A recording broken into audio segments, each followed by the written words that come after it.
Thank you very much for that introduction. In fact, thank you very much for those two introductions.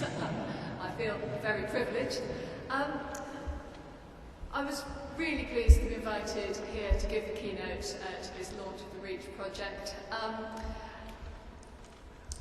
Publicly engaged archaeology is something I've worked in for a long time, as has already been said.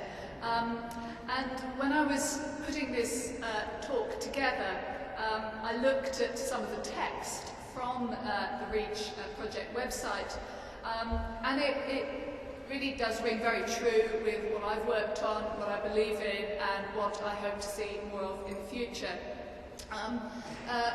Really focusing on the role, the positive role that heritage can have within society. As it says on the website here, and you can see this, Europe has large numbers of challenges, as all societies have throughout all time, really, in ensuring people can live and work together in peace and security.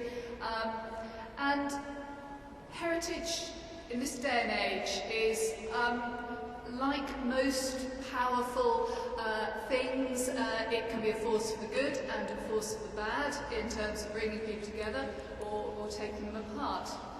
I work in public engagement, and this is a part of the archaeological process which is very typically regarded as a kind of nice but non-essential extra to an archaeological project. And this is certainly the case in many commercial archaeological projects. Neil has already alluded to the works going on outside this building, and I don't know if there are members of the public involved in those looking at the archaeology, but I would be surprised if there were. Universities likewise tend to engage in research which involves students and fellow academics, but not so often members of the public.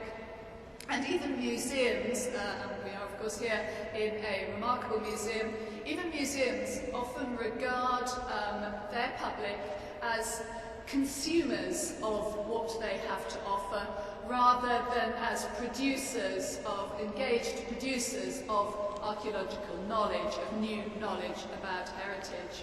Heritage being of course the point really where the past meets the people.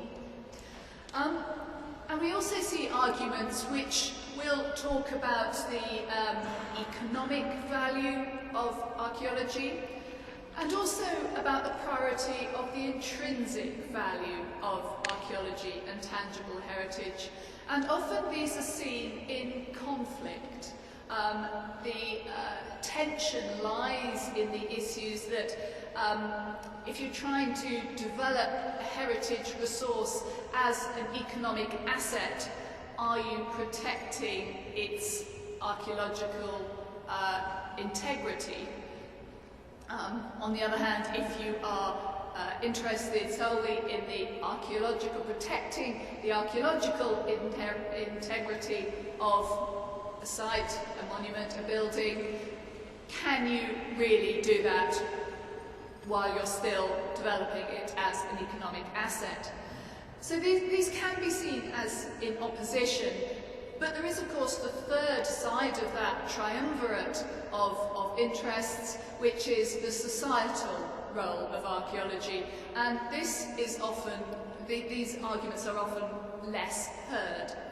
And at the same time, of course, funding for heritage has been cut back in many, many countries across Europe as the consequences of the economic crash of the late first decade of the 21st century still resonate. And heritage can be seen to be of marginal importance compared with tackling wider societal issues. And of course, if we have an electorate who are detached from their heritage because they are not able to participate in it, feel they cannot contribute from it or gain from it, then that electorate is unlikely to oppose cuts to heritage spending. So that's the direction I'm coming to from this. I see there is a new paradigm, though, for engaging wider publics in the archaeological process, which enables this to be valued for its benefit to wider society. Communities, politicians, policymakers and the wider public should see that heritage is an asset and not a liability. Because we have the capacity and the knowledge to develop strategies, programs, means of engagement where archaeology can benefit society, generate new resources, while also advancing knowledge about the past. The two do not have to be in opposition. So what I'm going to do this morning is go through, review a few projects that I've been involved with in the United Kingdom, which have been able to measurably benefit individuals, communities and society, while also advancing knowledge about the past, as examples and I hope inspiration of how this can be done and can be done effectively. And I want to conclude from that that there are strategies which can have been used, can be developed and can be applied more widely and extended and improved, I'm sure, that can identify the benefits of engaging wider publics with heritage, of maximising those benefits and of disseminating them as widely as possible, and of evaluating them so that we have the evidence to show what those benefits are. Because without that evidence, we won't be able to make the case to the policymakers and the funders who are responsible for deciding what happens in terms of participative heritage. And the ultimate aim is that heritage should be seen not as a liability but an asset, and that expenditure on heritage should be seen not as a cost but as an investment. So I'm going to briefly look at public engagement just to define those terms, and this is taken from, in the UK, the National Coordinating Centre for Public Engagement with research, so much wider than heritage. This is research of all sorts. But public engagement is really about the myriad of ways in which research can be shared with the public in a two-way process. So it's not dissemination, it's not merely dissemination. I have a long history in television, as has already been alluded to, but that's really a one-way process. We don't see or we don't engage with what people do as a result of that television. And the aim of public engagement is to generate mutual benefit for the research activity and for the wider publics. With the aims of informing, inspiring, involving, upskilling, enriching people, communities and wider society. The benefits of this are that it increases the value of research to wider society, it builds capacity for research, it increases the amount of research that can take place, and it broadens research horizons as new ideas are stimulated by working with more diverse audiences. And of course we can replace in those definitions research with, here, archaeology. We could put heritage in at the point where archaeology interacts with wider publics. So we can see how the benefits of archaeology can be shared with the public as a two-way process, generating mutual benefits, that archaeology can inform, inspire, involve, and so on. So that's the background to what I'm talking about. I'm now going to look at three projects which have delivered measurable and identifiable benefits to individuals, to communities, and to society. The first one of these I'm going to talk about is a project which delivered benefits to individuals, a heritage project delivering benefits to individuals. I have put the references to published papers on these works at the foot of these slides, if you can read them. And I'm sorry that some of the pictures are, I think, going to be a little bit difficult to see in this very beautiful but very light room. So the first project then was called the Higher Education Field Academy. The aim of this was to involve young people, broadly between the age of about 13 and 17, most of them were 13, 14, 15 years of age, to involve them in archaeological excavations, with the aim of raising their academic aspirations, and particularly regarding university.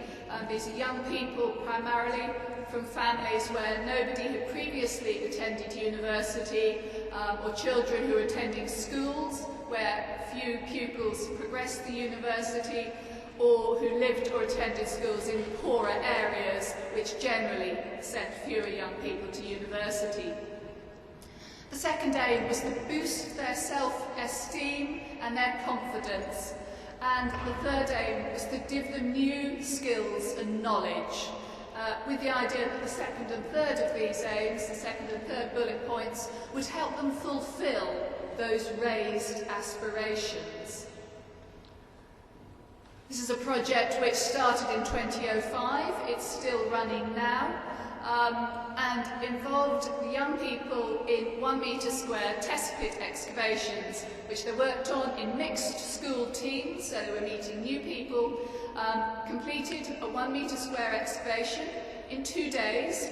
We gave them a briefing, a set of instructions, a set of equipment and a map, and let them find the site and get on with the digging. We had archaeologists on site going around visiting the test pits to see how they were doing, to explain what they were finding, to talk to them about what they were doing and the discoveries they were making, but they were responsible for running this project. We would do perhaps 10 or 12 test pits at the same time, each with 3 or 4 young people working on it, with an adult supervisor who might be an older student, aged 17 or 18, or might be a member of school staff, or a resident of the village where the excavations were taking place. On the third day, they came into the university, mostly attending the University of Cambridge, where I set this project up when I was, that was my former institution, and afterwards they wrote a report on their excavation. So they gained experience of the whole process of archaeological excavation, from identifying the site, laying out the excavation, and completing all stages, backfilling, analysing their finds and writing up the report. But of course this is a model for wider project working as well. So they were gaining skills in project management, time management, team working, as you'll see shortly. One of the critical things we did that has been fundamental to the continuation of this project, which is still running after 13 years, and survived periods of very difficult financial retrenchment in this sort of aspiration-raising activity. We collected feedback from the students. We asked them to fill in forms before they started the project about their attitudes to university and to their future. We asked them to fill the same forms in at the end of the project to assess the change in those attitudes. And we also asked them to fill, I appreciate you can't see the detail here, we also asked them to evaluate their confidence in a range of identified skills and knowledge. When we looked at the results, and this is from around 4,000 learners, and this is data between 2005 and 2011, we saw the students were thoroughly enjoying the activity, so we'd given them a positive experience of working with University of Cambridge academics, and the University of Cambridge is a very high-ranked, world high-ranked university. They'd had a positive experience of working with academics carrying out research. We discovered it far exceeded their expectations.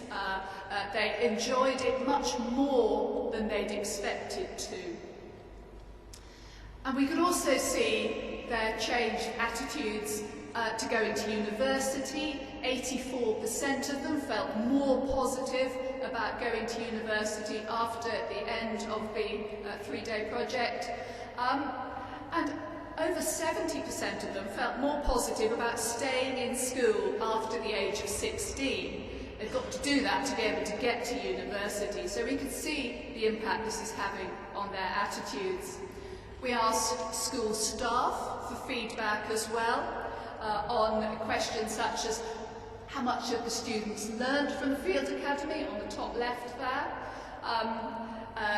how much they felt their students had an understanding of the subject had grown, and in all of these graphs, the strongly agree columns are to the left is then agree, then neither agree nor disagree, so no difference, then it's disagree and strongly disagree. And you can see in all of these, the strongly agree and the agree are in the dominant majority.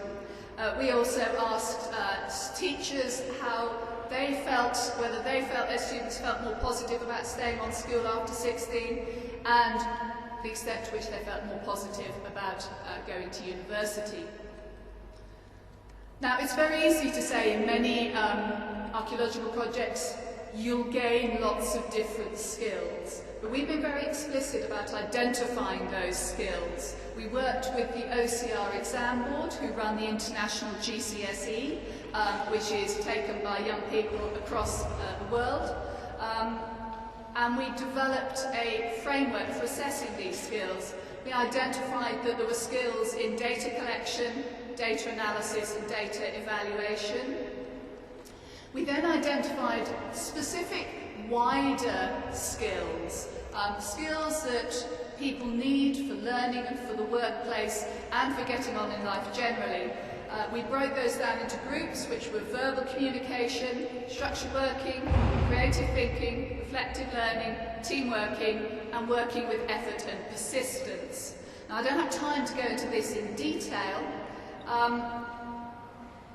but I will show you a little bit about it. There are also report writing skills, skills in structuring a report, in presenting data, in writing an account of a technical project, and in IT skills in presenting data and preparing graphs. And then skills in citizenship, working with local communities, contributing to community knowledge, investigating local environments, and supporting local heritage. To evaluate these skills, and again, I know you can't see the detail of this, but to evaluate these skills, we developed a series of descriptions of behaviour of different standards. So in this, the detail here is for that verbal communication category, and on the second left-hand box there is a kind of low-range description of the behaviour of verbal communication. There's then a middle-range descriptor and a high-range one. Students were able to read these descriptors and to assess which most closely matched their performance and their behaviour.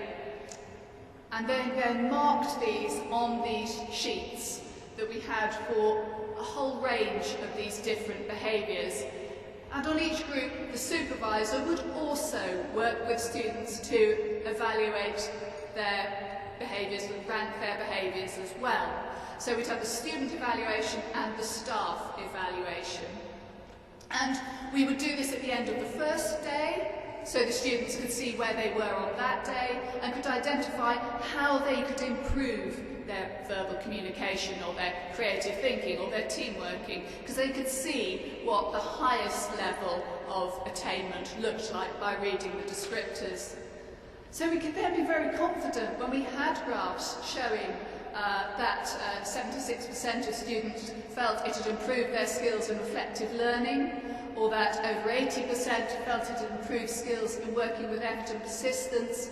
We could be very confident that those represented real improvements in ability, a real difference that had been made.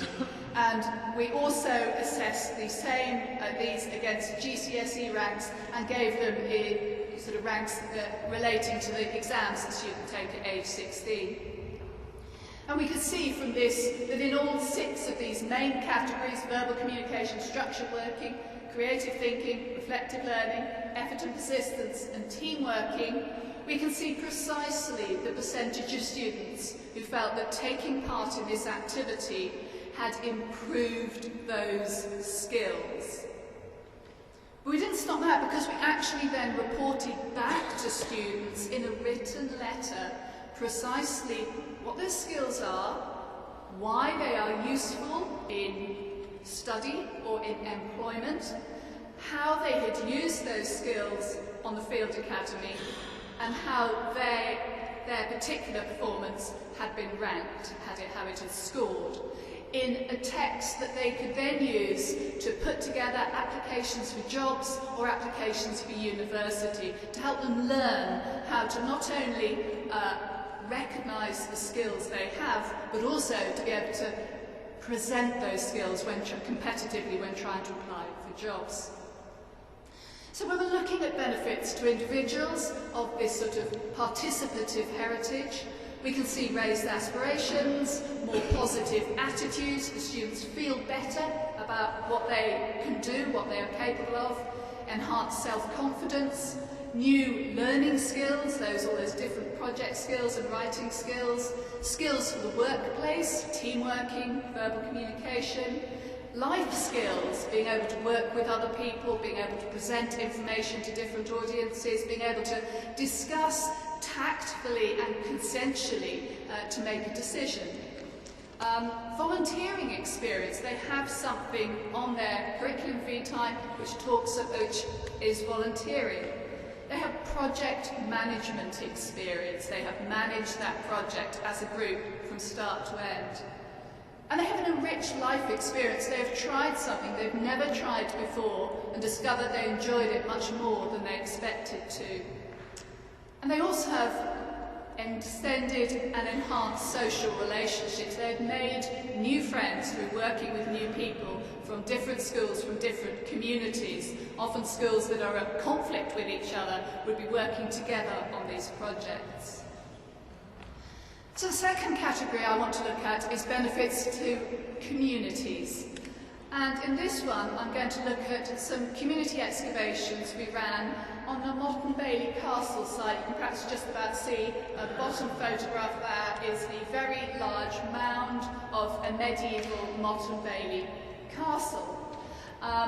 The aims of these excavations were to involve members of rural communities, landowners, informal and formal learners, volunteers, school children, local history and conservation societies, and simply local residents in archaeological excavations, so that places of heritage would be better understood, better cared for, and better celebrated by local communities who would have better knowledge and understanding to be able to manage those heritage assets and to enjoy them. We wanted to advance understanding of the development of the landscape, of how the site had developed, and encourage more people to access and learn about the historic landscape and the heritage assets. This is a map of the Motte Bailey Castle. The mound I showed you is the motte there. It has two baileys. I could go into this in a lot of detail, but I won't. I wanted to make the point, though, that you can see how this site is very much within the community. It sits within the village or small town of Clare. And it was intended from the start to be a community excavation, which local people were carrying out the excavations, and at which people would be invited to come and visit. We had guided tours of the trenches twice a day. We had large numbers, over 800 people visited the excavations. Come rain, come sun, we ran the tours. We had local television turning up, local radio. The finds were many and various. The most exciting probably being, and I do appreciate you probably can't see this, I certainly can't see it from here, the most exciting being two pairs of human legs that we discovered in the Castle Bailey. The legs were of course attached to the rest of the body, but as in always is the way with a trench excavation, it went beyond the edge of the trench. When the local paper came to report on this, of course it did focus on the human remains found in the archaeological dig. We then got funding to carry out a second community excavation on this cemetery, particularly focused on this cemetery within the Castle Bailey. again, you can't see this, but the photo at the top left there is of a wonderful headless skeleton. I was very pleased the press actually didn't go to town on the headless nature of it, which is simply the result of subsequent building on the cemetery site which had damaged the burials that were there. But what I really want to focus on from this is the outcomes of it. The large numbers of participants, of volunteers. This is from the external auditor's report, evaluator's report that was done on this excavation, highlighting quotes from the excavation. One at the top is talking about how this person thoroughly enjoyed the experience. They said they worked as a mental health nurse and could see that something like this that got people together would really help people who are dealing with mental health difficulties. And off the back of this, it even set up a new community archaeology group, Star Valley Community Archaeology, which is in fact still going today. This is their latest blog, which I think is dated May the 7th, I think, when they were doing some excavation on another site. So this is a project that's left a real legacy in the area. We collected detailed feedback, because we always do, because it is so valuable. This is on how people rated the activity, with excellent being over 90% of the respondents rating it excellent. Would they recommend it to others? These are members of the public. These are not archaeological students. These are not archaeologists. These are ordinary members of the public who would, again, had enjoyed it, would recommend it to others. We also asked people if they would take more interest in archaeology and heritage generally in the future as a result of having taken part in these excavations, knowing that they had made a major contribution to advancing knowledge and understanding of that particular castle site by finding and investigating this cemetery, and advanced understanding of castle sites generally by finding another example of a castle with a cemetery within the Bailey. And again, I would talk more about that, but not right here because I don't have time. But you can see here the graph heavily weighted towards the strongly agree end, the vast majority of respondents agreeing that they would take more interest in heritage and archaeology generally in the future. And also that they would take more interest in the heritage and archaeology of Clare, of the place where the dig had taken place in the future. And this isn't just a sort of at the end of the dig view, because the people in Clare then went on to put together a follow-up grant, another application to the Heritage Lottery Fund for a project to develop the site that the castle was on as an educational resource and to improve its visitor facilities and to carry out more archaeological excavations to answer the questions that have been raised by the dig that we carried out. As all of you who have ever taken part in an archaeological excavation will know, it invariably raises as many questions as it answers. And so we are now this project is now looking to tackle some of those questions. And this bid to the lottery fund, even in the wake of reduced funding from the lottery due to various issues with the British economy, which I also won't go into, this has been successful, and they've been given a grant of £1.5 million to develop educational access and resources to this site, to improve learning resources for local schools and to carry out more excavations. So when we're looking at benefits to communities, we can see there are new and enhanced skills within the communities, and we know what those skills are. I won't go over that again, but you can see how we assess those. It enhances and strengthens social networks within communities. People of all sorts of different backgrounds came on the excavations and worked together with people they hadn't known before, hadn't met before, in teams on the trenches, and have formed lasting friendships. This strengthens rural communities, enhances resilience within those communities. It has, of course, unearthed new heritage assets, And these projects mean that those community heritage assets are better known, they're better understood, we know more about them. And because those assets are better known, they can be better managed. There is a better understanding for that community of what physically is there and what they can do about it to protect it and to promote it to the public. Because this creates new place-based learning resources for the community and for visitors. These projects enhance communities' interest in its heritage, helps engage people with their heritage and makes them feel more interested in that heritage and more positive about the place they're living in. There's an enhanced appreciation of the place as somewhere with value.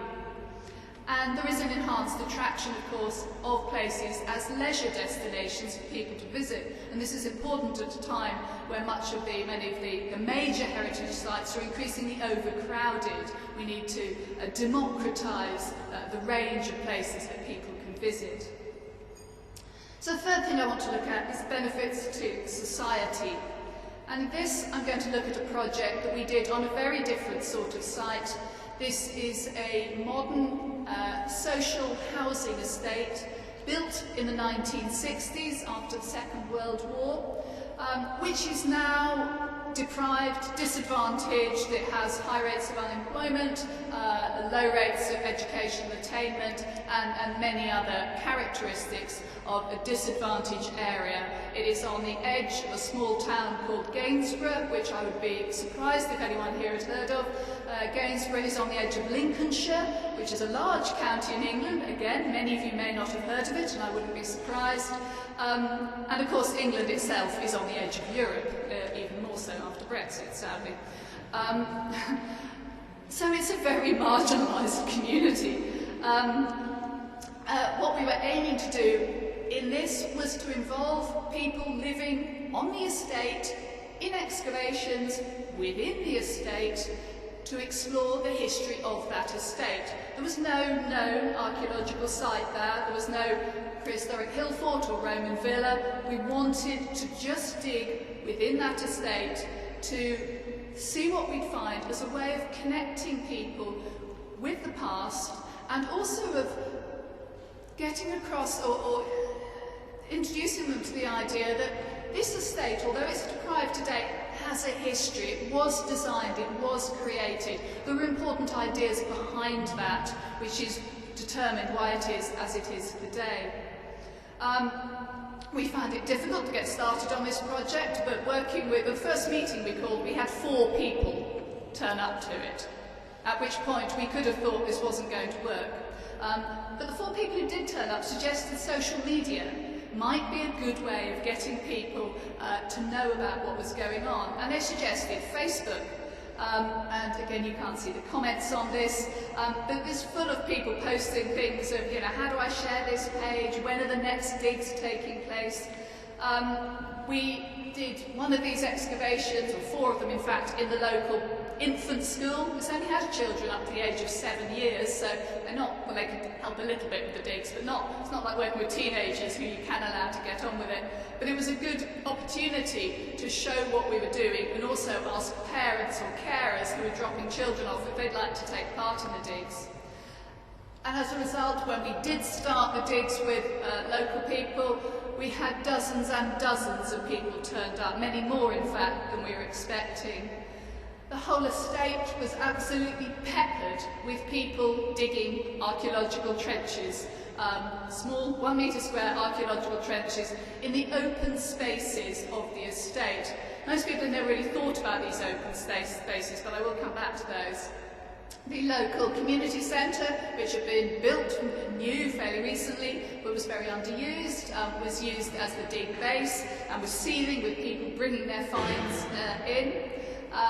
And again, Facebook was used as a means for people were posting all day, putting photos of them digging and what they were finding. This is saying, had a brilliant day digging that. This is saying, this is commenting, had an amazing day digging, ready for a glass of wine now, it says. Interestingly, one of the Clare feedbacks commented about how much they were looking forward to a pint of beer. And again, we collected feedback. How would you rate the activity? Again, the colours are different here, but again, the light green column is the excellent one. Everyone rated it excellent or good.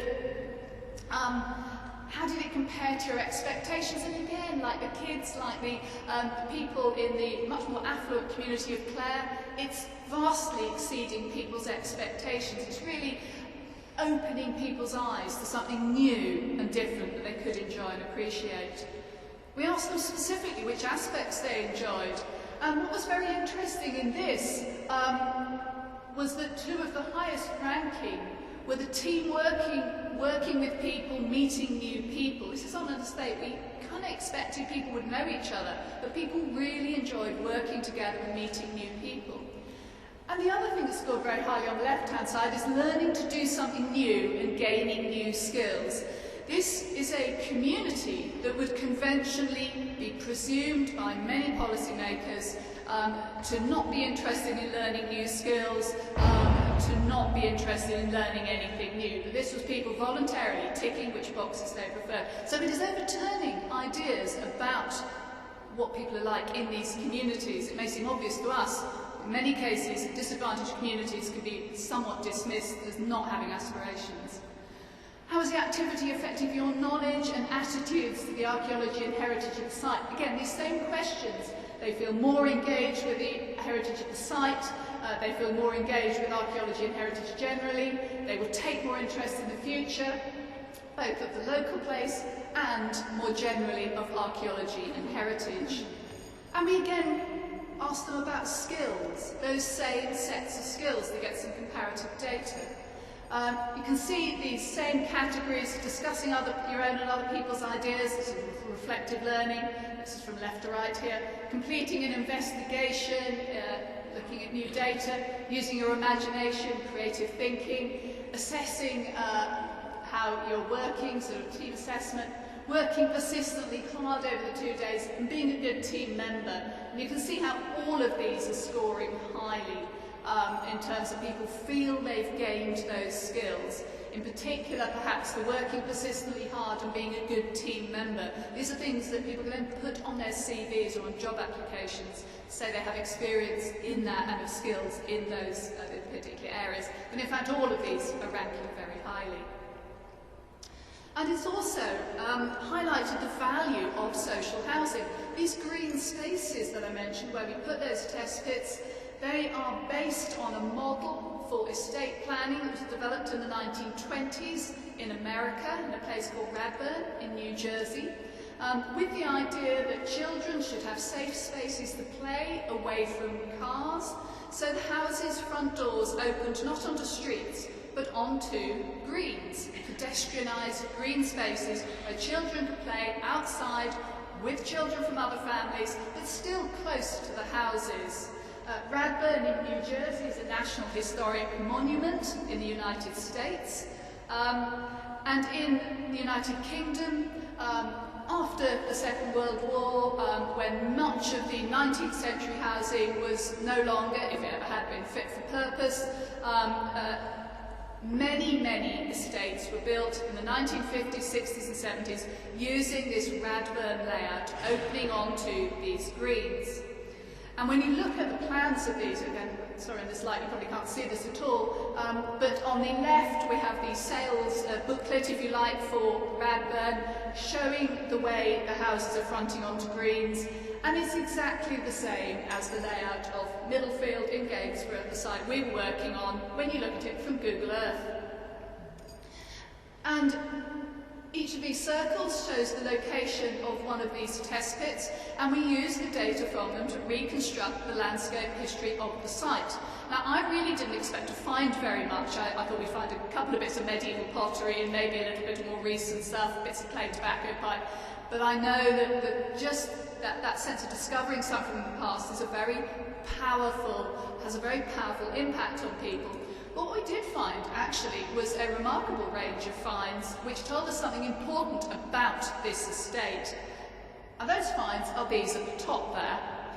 For those of you thinking that those look like a load of old broken bits of children's toy, you would be absolutely right, with the exception of the chocolate bar wrapper at the bottom there.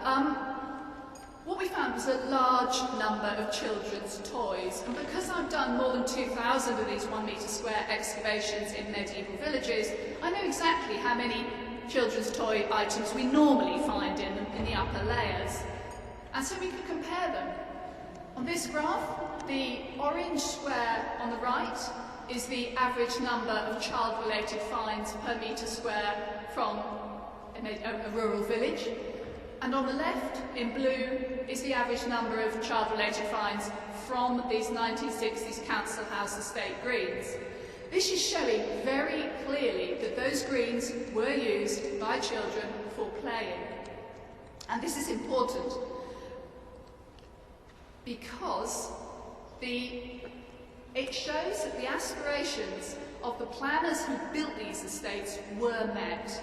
And one of the criticisms that has been levelled at these estates, because they're now very deprived, is that they were badly designed in the first place, and that this has been used as an argument to suggest that the state shouldn't be building social housing because it isn't any good at it. By finding those child-related finds within the Middlefield Lane garden, within the Middlefield Lane greens, we can show that actually that original plan did work. And that suggests that the reasons that it is now experiencing difficulties is to do with subsequent management and probably investment, not because the original idea was badly conceived or badly delivered. It was a good idea, it worked well at the time. The fault is not in the design, the fault is in what happened afterwards. And this is an important, very important social observation here. The advancement of knowledge is an important part of public engagement with archaeology. I think it is patronising, I think, to invite members of the public to take part in archaeological digs that actually you're not very interested in. All of the work I do is research-led, and we're involving wider publics in that research. The excavations in medieval villages that I've carried out are all summarised every year in the Medieval Settlement Research Group annual report. Each one is written up and a report is produced on all of the villages at the end of when we finish the work. So, let's skip over that I think. So just an example, this is a village in Hertfordshire. You can see it from the air. This shows the distribution of 1 metre square pits, all of them dug either by school pupils or members of the public living in the village. And for that we can see, for example, the impact of the demographic collapse of the 14th century, epitomised of which the worst was the Black Death of the middle of the 14th century. This map shows the black circles show test pits producing pottery before the 14th century, and we can compare it with afterwards. And you can see that the impact of that demographic collapse on this village, street by street. And we've scaled this right up, in fact, because we've done this in large numbers of places. We can see, you can see from the High Med to the Late Med, the collapse there. The drop is a very commonly seen one. And we can even map that right across the region. This is eastern England here. London is just a little bit south of this map. And you can see again, before the 14th century, many more larger circles. After the 14th century, most of the villages, many fewer sites for producing pottery, many fewer sites are inhabited. And this is new perspectives achieved by members of the public carrying out publicly engaged excavations. And this opens up new research horizons. I gave a paper on this, I've given several papers on this, and this has led people working on small finds to look at their data and see similar drops. You can see here, there's a sharp drop there in the graph on the right, again at the end of the 14th century. We're now looking at developing another project to involve this sort of work. The work on the council estate, on the social housing estate, we looked at those child-related finds and realised when we compared the data from the villages with the council estate, there was an important element missing. Most child-related stuff isn't very gendered. Marbles can be played with by girls or boys, but of those things that are gendered, there's no girls' stuff on the greens. And this has opened up a whole line of inquiry as to, well, did the girls play out or did they not? It's a great social history project that we want to explore further. And Another example, an exhibition I put together about the project where we had a sort of pretend excavation with astroturf and sand and finds and stones for children to have a look at and see if they could identify the pottery from the stones. Was at a major University of Lincoln outreach exhibition we have called the Lights Festival, European Commission sponsored festival. I was right next door to someone who had an exhibition about working with partially sighted people. And at the end of the day, when the children were trying on the glasses, which mimicked the effects of various sorts of vision loss, we actually discovered that children were better at not throwing away items that are medieval pottery when they couldn't see properly than when they could see properly. And that again perhaps tells us something interesting about how training might be developed in the future, that importance of tangibility perhaps in that training. So these are all possible routes forward. So, benefits to society then, just to summarise these, new heritage assets for society. Those heritage assets are better known, they can be better managed. Many of these societies benefits the same as for the communities. The knowledge and understanding of the past is advanced, and I hope I've shown that in just a little way. New research areas are opened up, often in unexpected ways. We have new understanding of effective strategies for inspiring and upskilling people from different backgrounds. New understanding of how to connect people with their local heritage, to enhance their sense of value of the place they live in, whether they've been living there for 10 weeks or 10 generations. A new understanding of effective strategies for heritage-based placemaking, how to make places better places for people to live and work in through heritage. And new perspectives on many societal issues, and I've just listed a few here: social housing, health and well-being, youth work, deruralisation, post-work environments. And I've just looked at a few projects I've been involved with. There are others, many others. I'm not going to go through these in detail, but in Kent there's an example of a development project which was actually to create a new access road, the largest UK excavation in 2010, which involved members of the public excavating on large sections of the main site, and again around school visits with these same sorts of impacts on the young people. There's an increasing interest in therapeutic archaeology, for example. This is an example involving military veterans who are either injured in service or struggling to adapt to post-service life in archaeology, where there are now academic papers being published on the various therapeutic benefits of taking part in hands-on, participative archaeological projects that make a real contribution to knowledge. And we see this even within other heritage and wellbeing projects, looking at, for example, cancer patients and the impact of interacting with heritage there.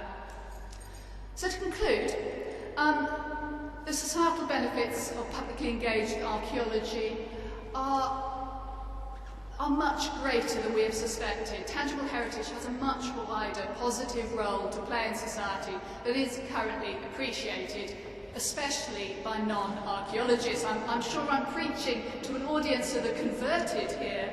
The important thing is we believe this because we've seen it. We need the evidence, we need the data, we need the case studies, we need the toolkits to be able to show other people that this works and to enable this sort of activity to be carried out more widely.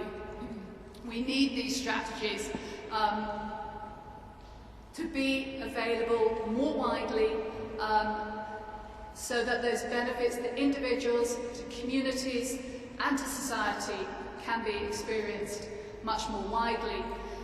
And so in planning any archaeological research, we should ensure that consideration should always be given to how can publics be engaged in that two-way interaction that delivers mutual benefit in the way that I talked at the beginning here.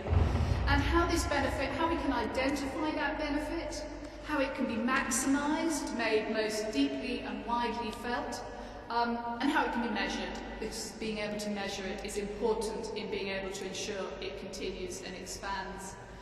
And so it's that evidence-based case-making that we need to prioritise, something which repositions archaeology and heritage as something which, and I said this at the beginning, can contribute positively to society so that it's appreciated as an asset and an investment. I'm just going to finish with an optimistic slide here, because this is a project that I'm still waiting to see if we're going to get funded or not, but that is proposing to do exactly that, using this test pit strategy that we've used very effectively in England, in the Netherlands, the Czech Republic and Poland, to link specifically to these wider societal challenges that are listed on the left-hand side there: economic and intergenerational inequality. I'm not going to go through this in detail because I did start, I think, 10 or 15 minutes late, so I want to leave a little time for questions, but I'll leave that slide up so people can have a read through it. And if we don't get the grant, I do keep trying to manage my expectations and those of our team members, we will try this another way and extend it. Either way, we want to extend it beyond the limited number of countries that could be involved in a specific call. And if anyone is interested in this, I'm here for the whole of the next 2 days of the conference, and I'll be very, very happy to talk to people. So, thank you very much for your attention.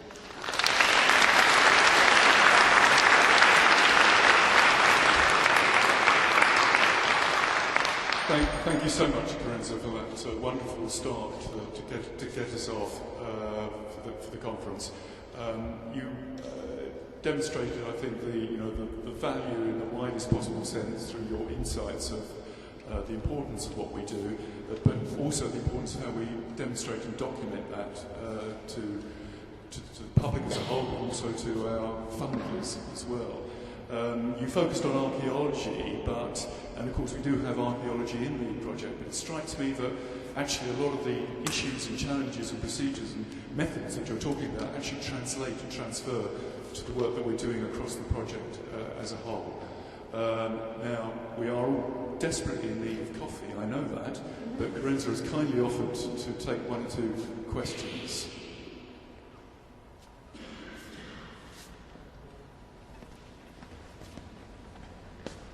Thank you, Neil.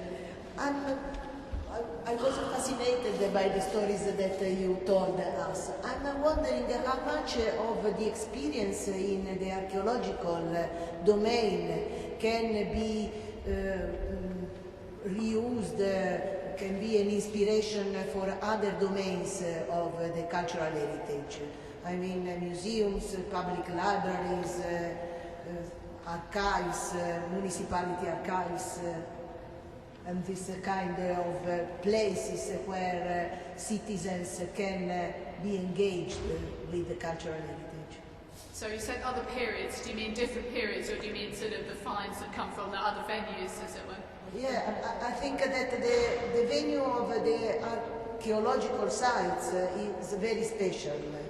But there are other places that maybe are not always considered as much interesting for citizens to be involved, but how can your experience from the archaeological participatory approaches can be reused in other contexts? Yeah, no, in fact, there was another case study I could have put in, but didn't for reasons of time, which is working within villages that we think are old, but actually have no known history or no known archaeology at all. And we find that's actually, it's where people, they work in the places where people are living, and people are finding out about their own past, or the past of the place they live in. So we've got people digging in their own gardens, or their neighbours' gardens, or on the local playing field.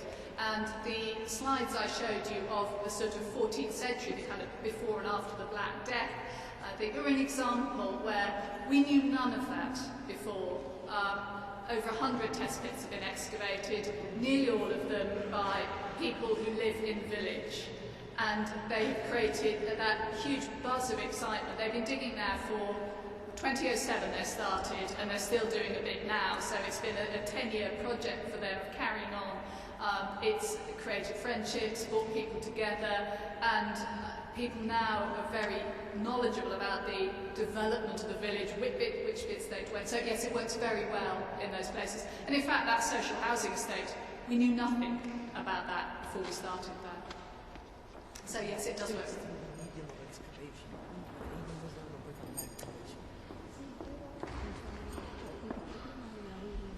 Thanks a lot. First of all, let me say I'm impressed and I'm jealous. I wish all Europe will be retained according to ecological heritage, but it's not true. According to Central and Eastern Europe, we are quite different. It differs a lot from West Europe. We have, let's say, public archaeology without archaeologists. I mean 100,000 metal detectors in use each year. But this is a small remark, and it's a very important subject to discuss after. My question is, according to the first case you have presented, what about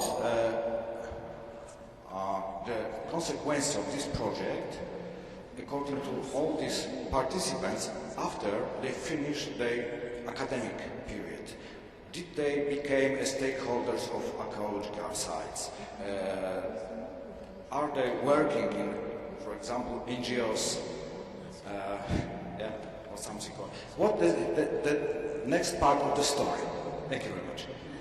Okay, I take your point about archaeological legislation in different countries and metal detecting. In fact, I was at the annual meeting of the European Archaeological Council in Sofia in March, when many of these sorts of issues were being discussed. And one of the aims of our European project, if we get the grant, would be to try and look at how this sort of approach can work, or what the limitations of it are in different countries with different legislative frameworks, different social practices and different cultural histories, where people may feel differently attached to their communities, or indeed very detached from their communities with forced deplacements and stuff. So I'm very aware of this, and but equally I think if we suggested doing something like this in the UK 20 or 30 years ago, it would have been regarded as mad and implausible, and it wouldn't work. So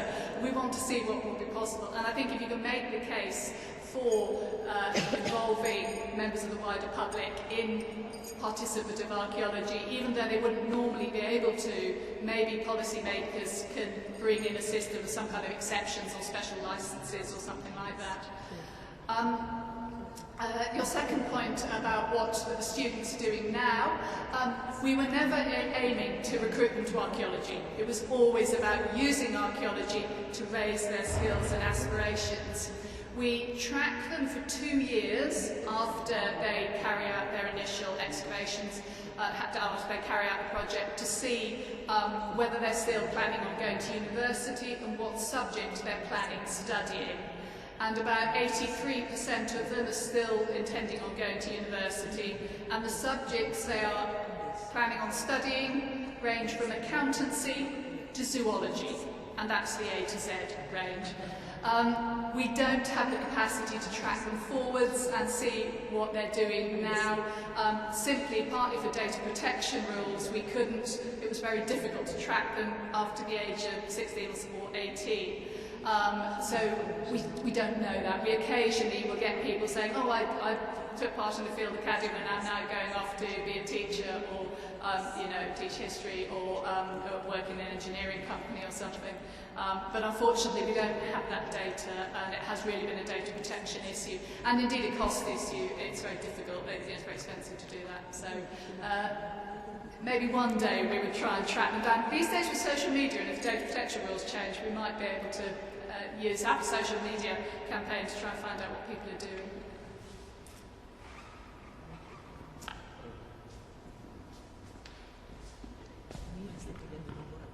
Two very quick questions, please. Thank you very much. That was fascinating, and I do remember going on an archaeological school trip a long time ago, not becoming an archaeologist, and found a pair of shoes and things.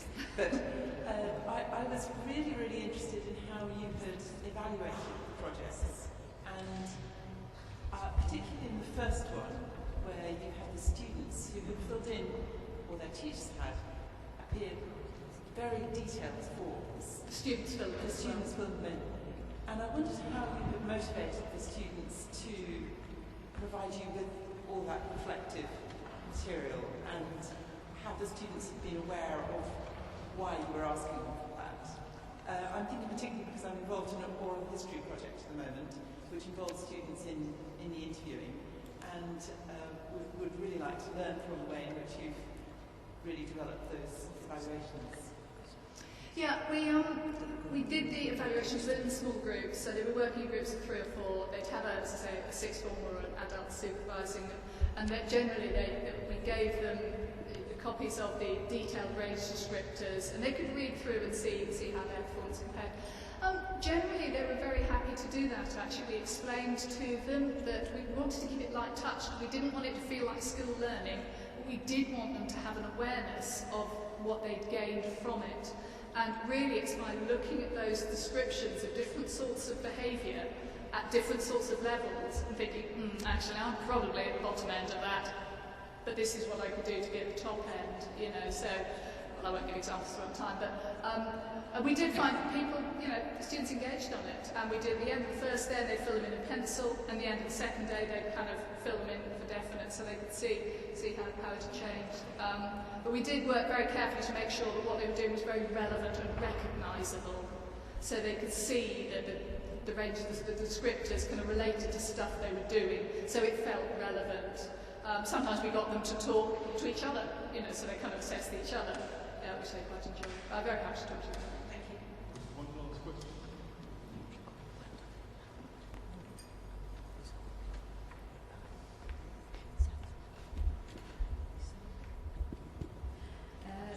All these wonderful projects that you presented, they were very successful in terms that they attracted a large number of people, and it all looks very easy and smooth. And is that true, or can you mention any challenges you had to face when targeting your audiences? Very good question, and I alluded to the fact on the last project I looked at, the first meeting, we had 4 people turn up to it, and it became immediately obvious that whereas if you go to an affluent village with a local history society and lots of retired professional people who have university degrees, and you call a meeting to talk about local history, local heritage, local archaeology, lots of people would turn up. In the Middlefield community, that wasn't the case. It wasn't going to work. So we had to look for another way to make that happen. And we really didn't know how many people were going to get involved at all. You know, we were braced for the possibility that we'd only have a dozen people turn up, or even fewer.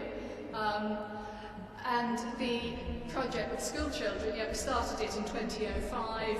Again, we didn't know if it was going to work, but we do find partner working is very good, so we have partners in the schools and in other organisations who helped recruit, and we were very responsive in the first year to kind of changing things that didn't work as well, or taking up opportunities when someone said, well, we tried this and it was really good. We'd add that in. So yes, there are always problems. I mean, I think the thing I'd say more than anything is these things often start small.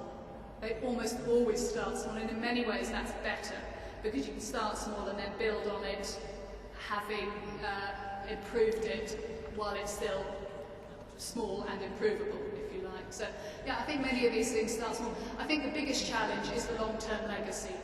It's how do you perpetuate that long-term benefit, and then even more difficult, how do you measure that? So I think that is a challenge, and it's something we have to recognise and respond to. So yeah, start small and think about legacy, I think could be. Thank you. Carenza, thank you so much for sharing your insights with us.